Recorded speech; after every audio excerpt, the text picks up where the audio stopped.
Hello everyone. For my final project in GEOG479, I looked at the Order, a far-right Christian identity group involved in domestic terrorism. I used social network analysis to explore how members were connected and figure out who really held power within the group. This builds on my topic for Project 2, where I studied a similar group, the Covenant, the Sword, and the Arm of the Lord. Many of the key individuals identified in that analysis were actually members of the Order. That overlap made me curious. If I focused specifically on the Order, would the network analysis do a better job of finding the major players? Also, this is part of a long-term interest of mine. Back in 1999, I wrote my honors thesis on American millennialism and how the coming year 2000 was reshaping Christian identity ideology. Like in Project 2, I wanted to approach the data with as little prior knowledge as possible. I started with what was available in the TIVIS database, searching for people, events, and groups tied to the Order. I kept it blind at first, just working with ID numbers, not names, to let the data speak for itself. According to TIVIS, the group was formed in 1983 by individuals from Aryan nations, the National Alliance, and the CSA. Their goals were to start a racial holy war, overthrow what they called the Zionist-occupied government, and to build a whites-only ethno-state in the Pacific Northwest. Once I had my data, I created a bimodal matrix linking individuals to events. Then I converted it to a unimodal matrix using the function from Project 2. With the matrix complete, I imported it into NodeXL.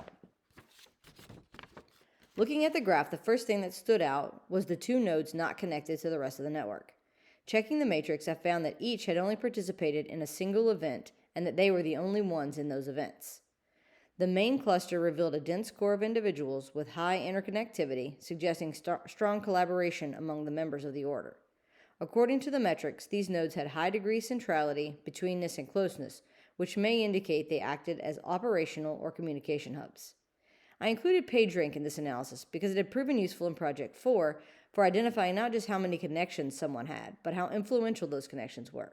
It's interesting that it placed P120 at the top, while that individual only placed fourth in eigenvector centrality. It'll be interesting to see which of these two were more accurate. Surrounding the core were smaller subgroups with fewer connections to the center. P111 stood out as a bridge between the main cluster and two of these subgroups. In a network like this, such a person could be critical for communication, recruitment, or coordination. Overall, the graph and metrics suggest that the network was highly centralized and cohesive. The low diameter, tight clustering, and overlapping connections point to frequent coordination. It also suggests that if law enforcement could identify the right individuals, the group could be vulnerable to disruption. Based on the metrics and the graph, I made these predictions as to the power players of the Order network. P118 seems to be the leader. P103 is a key figure, along with P120, and P111 is strategically important as the connection between subgroups. After finishing the analysis, I dug into the actual history of the group. I started with the events and used batch geo to map them. The events themselves were spread nationally, but most activity was centered in the Pacific Northwest, the area they targeted for their ethno-state. Next, I matched the identities to the real names of the individuals to look at their role in the network. The predictions were actually very close. P111 was actually Robert Matthews, the founder and ideological leader of the group.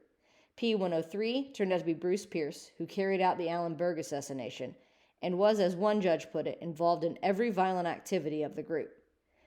Dewey, P118, was another key operator, closely tied to both Matthews and Pierce. What I found most fascinating was how well the network data lined up with the known history of the group. The metrics accurately identified most of the core leadership.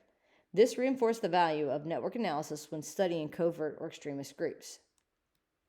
But the data set also had limitations. For example, Andrew Barnhill, P120, seemed more important in the metrics than he actually was. PageRank definitely overestimated his network significance, while eigenvector was more accurate. On the other side, the network analysis didn't highlight Richard Scutari, the group's head of security. Perhaps this ability to operate under the radar was what helped him evade the FBI for nearly 2 years after the rest of the group was captured.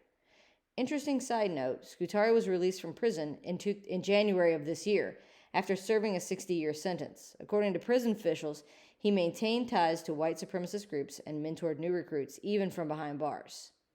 Charles Ostrout, P122, worked at Bring Security, was the inside man, and helped Matthews plan the very successful Ukiah, California armored truck robbery.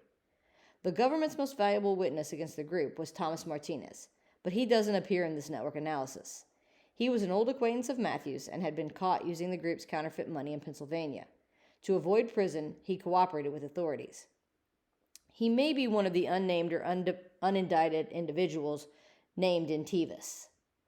Mark Jones, P702, was also a government informant who later entered witness protection. Smart, considering the group's first murder, was of a suspected informant. Another notable figure was P684, Fraser Glenn Miller Jr. He and the two individuals connected to him at the bottom of the network were part of the White Patriot Party and received $200,000 from one of the order's armored car heists. Although Miller turned on the order and cooperated with authorities, his activities continued after the group's arrest. He ran a paramilitary camp in North Carolina during the late 1980s and later used political campaigns as a platform to spread Christian identity ideology. In 2014, he killed 3 people outside a Jewish center in Overland Park, Kansas. He died in prison while appealing his conviction on those crimes. So what does this all show? First, that social network analysis is a powerful tool. It was remarkably accurate in identifying the structure and leadership of the order. Second, structured data sets like Tevis are valuable but not perfect. Informants, covert actors, and others can fall through the cracks. Finally, these networks don't necessarily end when their core group is disrupted. They evolve, disperse, and sometimes reemerge in new forms.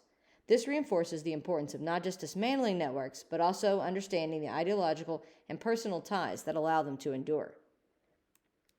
Thanks for listening. If anyone wants to talk more about the order or extremist network analysis, I'd love to chat on the discussion board.